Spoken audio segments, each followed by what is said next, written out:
Hi, this is ben.llywelyn, and today I'm talking about the Gallo language, or Gallo.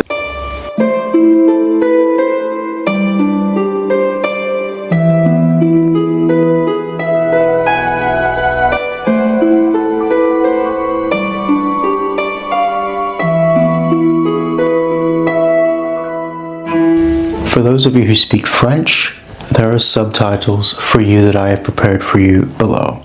How this video is going to work, I'm going to explain to you where Gallo comes from, a brief bit of its history, then a bit of the different linguistic influences upon it, and then I'll compare it to French a bit more substantially. And let me know what you think at the end of the video. Do you think this is a separate language from French? Why or why not? Let's jump in. The term Gallo does not come from the Gallo language itself. It comes from Breton, Gal, which means foreigner or French, sometimes meaning enemy. But as you'll see, this is part of what makes the Gallo language very unique.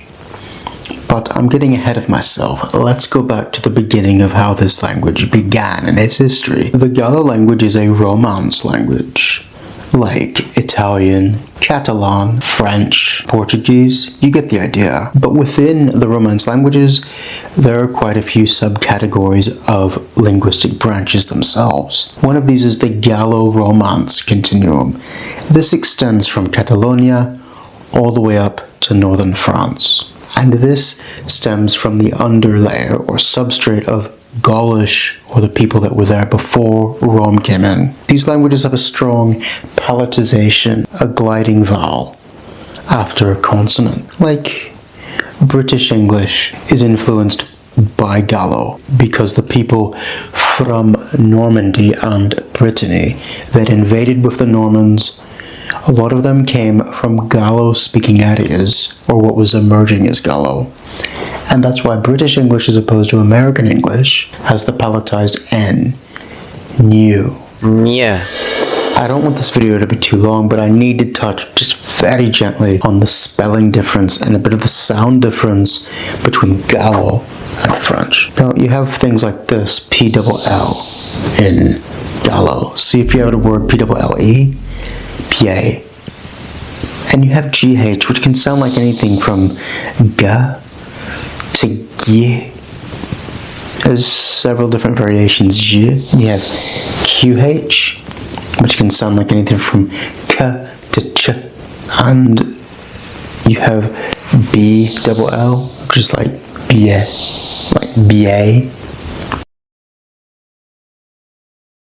Within the Gallo-Romance continuum, you have the Language and the Languedoc. This is not the languages of oil. That's a common misconception. These languages were categorized into groups according to how they say the word yes.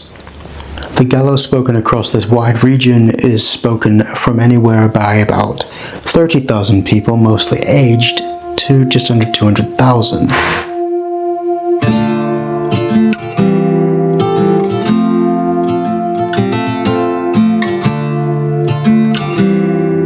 Let's get into the history to show you that there are different roots to Gallo, which separate it from French.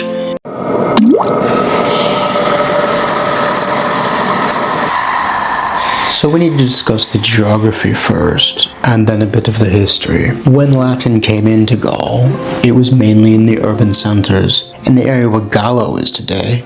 Let's take a look on the map here. It's up in the far northwest of the state of France.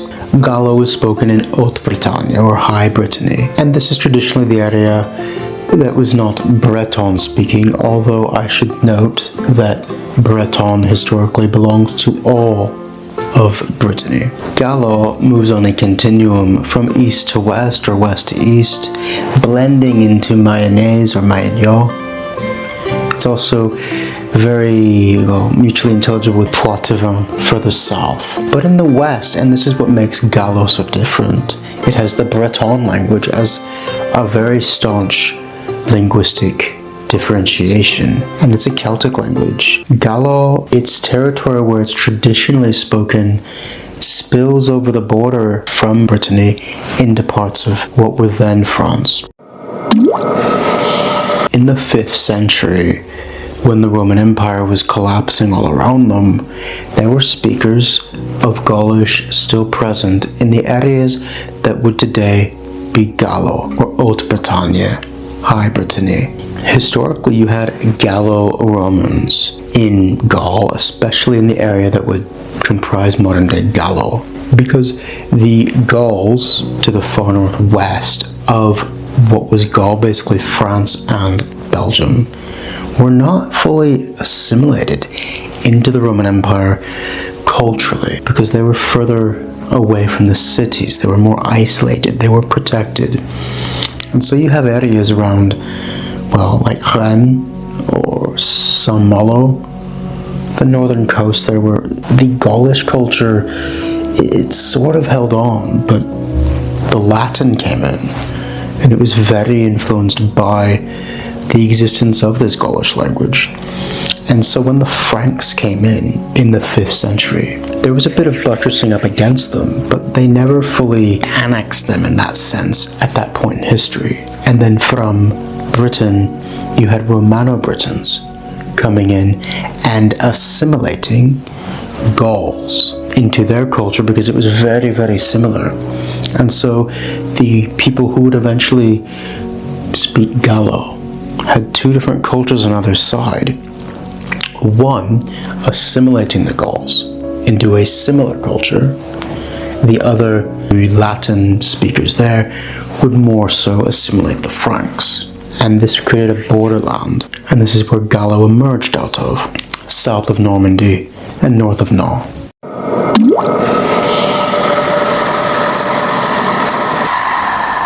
The Bretons, or the Romano-Britons, emerged as a kingdom, and the Gallo-Romans, they were not fully assimilated into it, but they were neither assimilated fully into the Frankish kingdom that emerged out of the Franks who had been assimilated by the Latin speakers, giving birth to the new French language.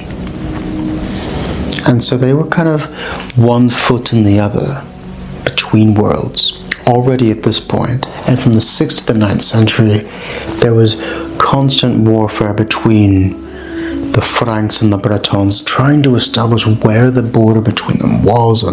But in terms of historical record of mention of these people, we have to wait quite a bit. You had the heroic epic poems in the 12th century. In the 12th century, you had Le Romance Langauges. In this work, you get a glimpse that there's a vowel shift that's happened here, or rather that the vowels had never come together between these two groups. So the word for that in French, la, this was more like lo in Gallo.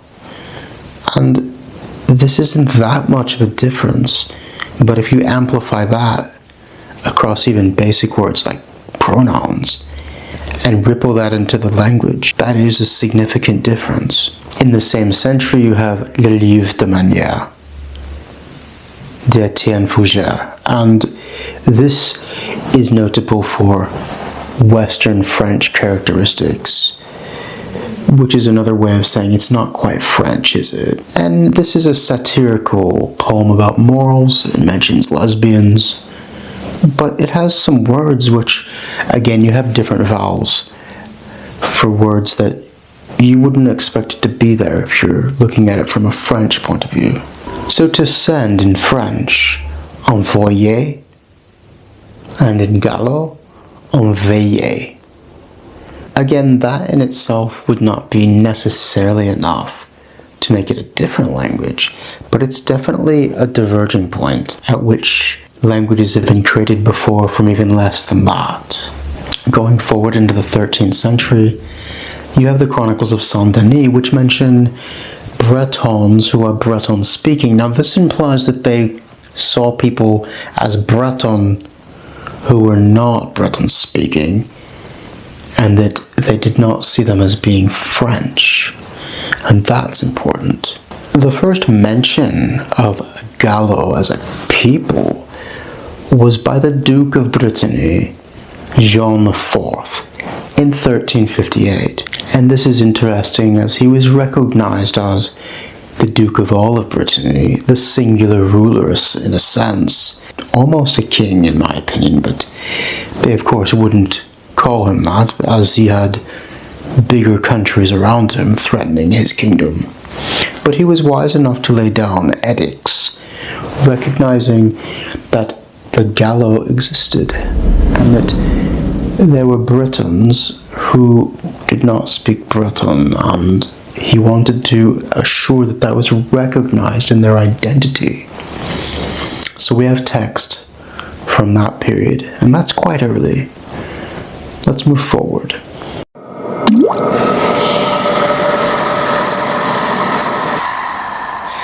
As the centuries wore on, French became more of a prestige language, which would have strengthened Gallo briefly, because Breton began to decline, although the decline was very, very slow at this point. Breton speakers, as the language was pushed a bit west, were absorbed into Gallo, and they brought their language, their turns of phrase, and their vocabulary with them, which enriched Gallo and made it more Celtic. It already had an underlayer, which I'll show you in a moment, from Gaulish, but the Breton language gave it an additional Celtic influence, which has been constant through its history. And from the 15th to 16th centuries, as the linguistic boundary shifted from Saint-Malo to Saint-Brieuc in the west, you had a big influx of Breton words into Gallo. And then also for the south, in the 19th century, from Villain to Guérande, you had this happening again. And I should note, in Breton, the word for this town is Guenran, and Gallo gave its own name to it, Guérande. And this is something that Gallo has done. It's taken place names from Breton and shifted them a little bit, without shifting them as far as French did. So in a lot of places there are 3 names, not 2, for places in Brittany: Breton, Gallo, French. And I find this interesting because there are 3 main influences on the Gallo language.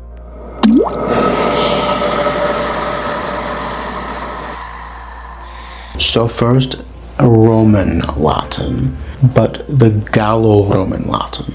You have Celtic as well, from Gaulish and Breton. And then you have Frankish, which came in the 5th century especially, and you still have remnants from it in Gallo. Not as much as you do in French, in fact, and that's something that makes them a bit different. So let's look at a few words from each of these 3 categories and show you how it's influenced Gallo. The word for a leg in French, jambe, and Gallo, chut. And this comes from Latin coxa. That's quite different for a basic word, isn't it? Astur, which means in French, à cette heure, at this hour. And this comes from Latin, hacora. Like French, Gallo kind of drops the H most of the time. And a word for a B like zzz, avec. And in French, une abeille. And you don't get that wet L so much in Gallo. And this comes from Latin apis. So let's look at the Celtic influence. To hide, in French is cacher, and I'm guessing this is pronounced coute in Gallo. And this definitely comes from a Celtic source because in Welsh that I speak, to hide is kivio, and in Breton, cousat. In Breton is to hide, but this likely comes from Gaulish actually. We think a word something like could. So there's definitely an underlayer there which makes it different to French. You also get words which were taken from, for example, Breton into Gallo, which change meaning, have a similar meaning. So you get brûler, means to burn, but this comes from, I don't know if I'm pronouncing this right in Breton, bervi, or bervi means to boil, and as a Welsh speaker this is quite simple because berwi is to boil, and that's just one example. There are quite a few examples of words which they've taken from Breton and changed the meaning a bit, and you can see trying to get things done that might happen in confusion. That's how languages evolve. The word for a cuttlefish, that's this fish here, is magat in Gallo, and this comes from Breton, morgat, basically the same word, which is nothing like the French word sèche. Like I said, Frankish influenced this language before it emerged as French. The word for straw, paille in French, but in Gallo, fer. I'm not sure if you pronounce the R at the end. A lot of letters at the end you don't pronounce, but this may not be one of them. I don't know. Do you know? Let me know in the comments. But in Frankish, it'd be something like fodor. Quite Germanic. Another one, brou, which is the word for ivy, lierre in French. And this would come from the word brust or something to that note in Frankish. So you get the idea. These are different influences that have been absorbed into Gallo, which make it quite different from French.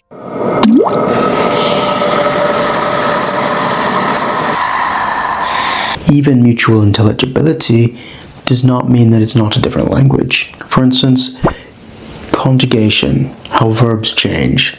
Most languages, unlike English, conjugate verbs. And so let's look at a quick couple here, how Gallo conjugates. In French, to notice, to perceive, j'aperçus. But in Gallo, j'aperçis.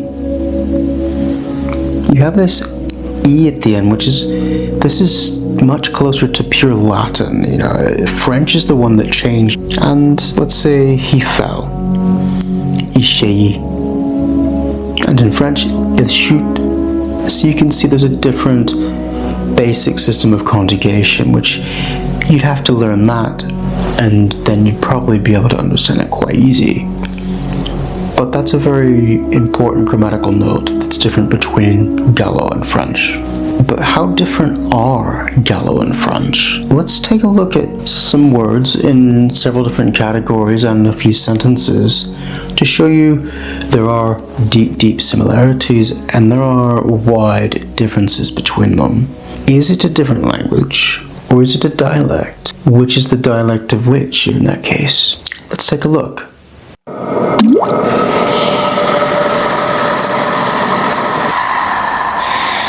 I'm not going to make this video too long, so here are just a few examples comparing Gallo with French. The word for seaweed in Gallo is le bourmont, and in French, algue. This one's peculiar to me because, well, in Breton it's bessin, and in Welsh that I speak, it's guimon. And this looks like a fusion of those two put together. Personally, I think this word is a remnant, a leave-over from Gaulish that's been skewed over time. Just my personal opinion. But the word for small little bits of seaweed is obviously directly related to some kind of Romano-British root. The gui. And this gui is, in Welsh it's guimon bach, and it's very different from French.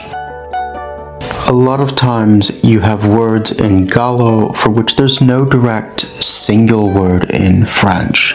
So for a riverbed, in Gallo I think this is how you pronounce it, un auge, and in French, le lit d'une rivière. Then look at that article. The indefinite article en.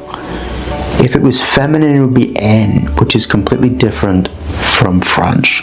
For example, en lorette, this is a young woman, and in French, une jeune femme. What about sayings, something longer? In French, être emprisonné dans le piège de la mémoire. to be imprisoned in the trap of memory. And in Gallo, y être encastouané dans le terme de la mémoire. And I want to break down a couple things here. So you have the verb to be at the beginning, which has a diphthong, y être. You don't get that in French. And then to imprison, you have a completely different word there in Gallo. You also have le terme and le piège. Now this is actually a different saying in Gallo, and this is an idiom, so that doesn't mean that it's different in that way. It's actually saying something slightly different. La mémoire and la mémoire. It's obviously the same word, but Gallo has longer diphthongs. One that I liked just looking at this is the word for courageous in French, courageux. But in Gallo you have this little tiny word, oser. Do you want to dance with me? Veux-tu danser avec moi? In French. And in Gallo, tu viens ou tu lèves de la tête, oh my. The way you ask a question is slightly different in Gallo. You have that S ending in that X, and you get that across the language in plurals as well. So French often deceives you. You don't know which, in some cases, it's going to be X or S. But in Gallo, you know every time. Then you get chat. We saw that earlier with leg. This literally means, do you want to raise the leg with me? Do you want to dance? Oh my. That's a different word for with. And me, moi, my. Continuing a bit on history there, the French Revolution saw regional variations in identity and language as unconstitutional and a leave-over from the old regime which spread inequality. I know that may seem a bit primitive to us today, but that is how they thought, and French was deeply imposed upon the various languages of France, and it has had a negative effect. Most of the people who speak Gallo are aged. I don't mean to scare you. There is hope. Organizations trying to promote this. I'll put links down below if I can find them for you. Let's move on. It's very windy outside. At the beginning of this video, I asked you, do you think Gallo and French are different languages? Do you think one is kind of the dialect of another? Let me know in the comments, what do you think? Also, to quote the Yiddish proverb, a language is merely a dialect with an army and a navy, and that has something to it, because Gallo certainly has not had its own army and navy, which has influenced how people viewed it, and often there's been a pejorative sense toward it.